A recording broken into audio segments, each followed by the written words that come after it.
बल्दिया जनूबी के मसाइल जहां बढ़ते जा रहे हैं, वहीं पीपल्स यूनाइटेड वर्कर यूनियन जनूबी के चेयरमैन नौशाद बिलोच, सदर जावेद बिलोच और दीगर मुलाजमीन भी मसाइल पर परेशान हैं और इस सिलसिले में मुलाकातों का सिलसिला जारी रखे हुए हैं। गुज़िश्ता रोज पीपल्स यूनाइटेड वर्कर्स यूनियन जनूबी के चेयरमैन नौशाद बिलोच, सदर जावेद बिलोच और दीगर ने बल्दिया जनूबी के अकाउंट ऑफिसर मुर्तजा भुट्टो से उनके दफ्तर में मुलाकात की। इस मौके पर डायरेक्टर एजुकेशन अब्दुल समी शेख भी मौजूद थे। इस मौके पर जावेद बिलोच, नौशाद बिलोच ने अकाउंट ऑफिसर मुर्तजा बिलोच को तमाम तर सूरत हाल से आगाह किया।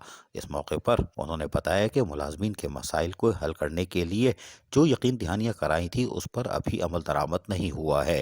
ताहम इस मौके पर अकाउंट ऑफिसर ने भी तमाम तर तफसीलात जहां गौर से सुनी, वहीं उनको मसाइल के हल होने के हवाले से भी तफसीली तौर पर आगाह किया।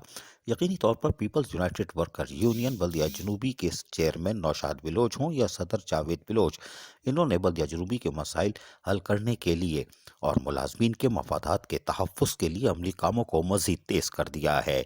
और यकीनन अकाउंट ऑफिसर मुर्तज़ा भुट्टो भी यही चाहेंगे कि मुलाजमीन के मसाइल हल हो, क्योंकि वो इन्हीं के कंधों पर आज अकाउंट ऑफिसर तैनात हैं और इनके जब तक मसाइल हैं और उनके हल के लिए ये सीट पर मौजूद रहेंगे और यकीनन ये अपने फ़राइज़ एहसन तरीके से भी अदा करेंगे। अजीज़ आरिफ, KBS बल्दियाती न्यूज़, कराची।